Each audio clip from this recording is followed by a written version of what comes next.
Le troisième livre de la Torah que nous ouvrons ce Shabbat s'ouvre sur un appel, l'appel de Dieu lancé à Moshe. Vayikra el Moshe, il appela Moshe. Et comme c'est le premier mot du livre, naturellement, il va donner son titre à tout le livre. Et l'on peut se demander comment se fait-il qu'un terme aussi, ou un acte aussi, aussi anecdotique, aussi peu important, peut-il donner un titre à un livre aussi riche que le livre de Vayikra, qui est un exposé des lois de la Torah. Par ailleurs, le premier verset de ce livre, soulève deux difficultés. La première, c'est la redondance. Vayikra el Moshe, Vaidaber Hashem elav. Il a appelé Moshe et Dieu lui a parlé. On aurait pu dire tout simplement, Dieu a parlé à Moshe. Et si Dieu parle à Moshe, bien entendu, il a dû l'appeler pour lui parler. Et d'autre part, il y a une anomalie, parce qu'on ne dit pas qui a appelé Moshe. Il a appelé Moshe, et ensuite on dit, et Dieu s'est adressé, Dieu a parlé à Moïse en lui disant. Il aurait fallu dire, Dieu a appelé Moshe et lui a dit. C'est sans doute pour résoudre ces deux difficultés que le Midrash Sifra, le Midrash Halacha sur Vayikra, donc un Midrash très, très important, nous dit que, en réalité, ce que le verset vient nous dire, c'est que les choses se sont passées exactement comme elles s'étaient passées lors du premier appel qui avait été lancé par Dieu à Moshe dans son histoire, c'est-à-dire la première fois que Dieu s'est révélé à Moïse à l'époque de la sortie d'Égypte, lorsque les enfants d'Israël étaient esclaves en Égypte, et que Dieu s'était révélé à Moïse au sein du buisson ardent. Et là-bas, le verset nous dit que quand Dieu a vu que Moshe s'approchait du buisson, il l'a appelé et il lui a dit « Moshe, Moshe ». Et celui-ci a répondu « Hineni, me voici ». Et c'est après que Dieu s'est adressé à lui. Eh bien, nous dit le Midrash, c'est cela que le verset vient nous dire ici, c'est que c'est la même procédure s'est réeffectuée à l'occasion de cette parole adressée par Dieu à Moïse à l'intérieur du tabernacle. Là encore, il y a eu d'abord un appel préalable, puis une réponse de Moïse, et ensuite seulement la parole s'est adressée à Moïse.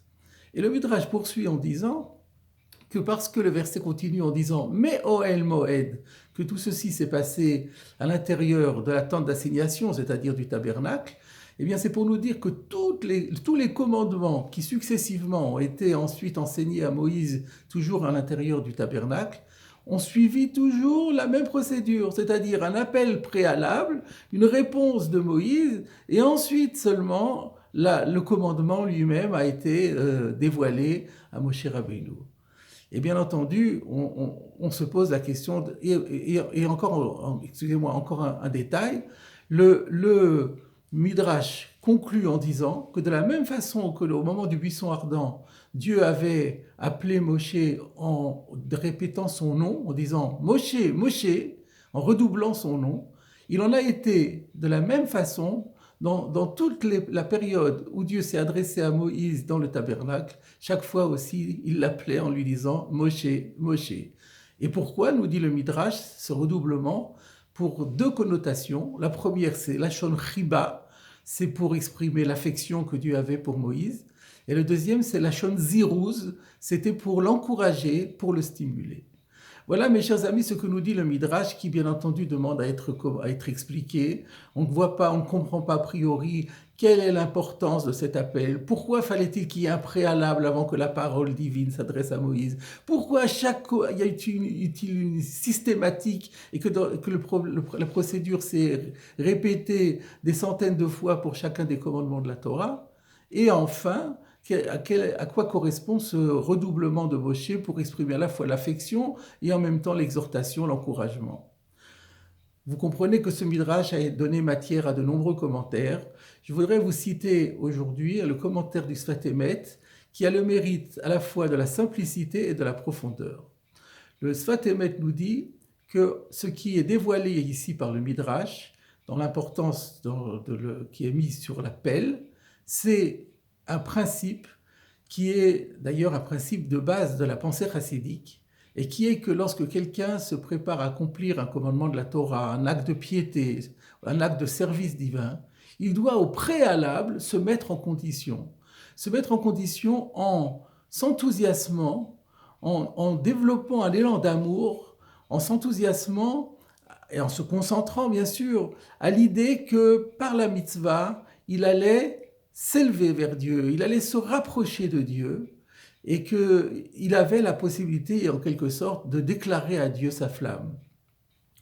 Le Sfat Emet nous dit que c'est d'ailleurs cette notion de préparation, de mise en condition à la mitzvah, qui est dévoilée aussi par le fait que nos maîtres qui ont institué qu'avant l'accomplissement d'un commandement, on récite une bénédiction, les Birkat HaMitzvot, que nous disons avant d'accomplir la mitzvah, comme le Tilat Yadayim par exemple, ou l'étude de la Torah, eh bien, il y a une règle qui a été émise par nos sages, comme quoi il faut que la récitation de cette bénédiction précède l'acte de mitzvah. Pour quelle raison? Eh bien justement, parce que la récitation de cette bénédiction permet une mise en condition dans la direction que nous disions, et c'est cette même idée qui est donc développée par ce terme de Vaïkra.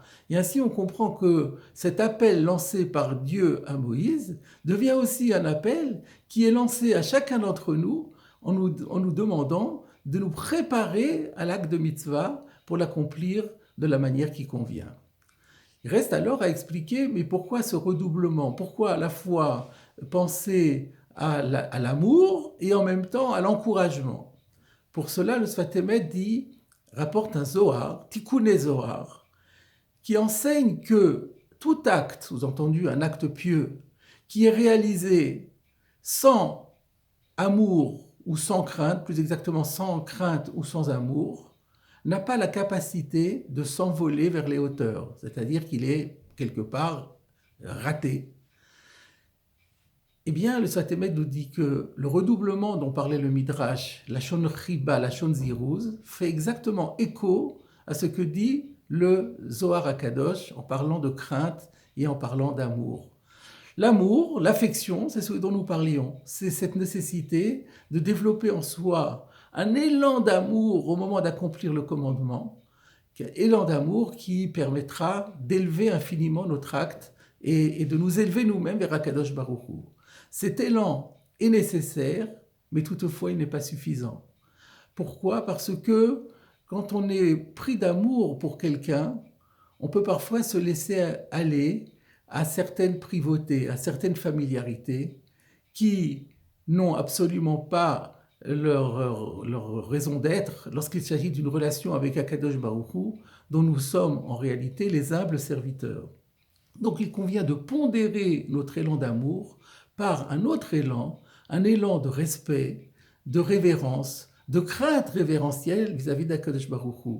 Et nous ne devons pas perdre de vue que nous sommes les serviteurs de Dieu, que quand nous accomplissons un commandement, il y a un cahier des charges, et que ce cahier des charges doit être strictement respecté dans le moindre détail.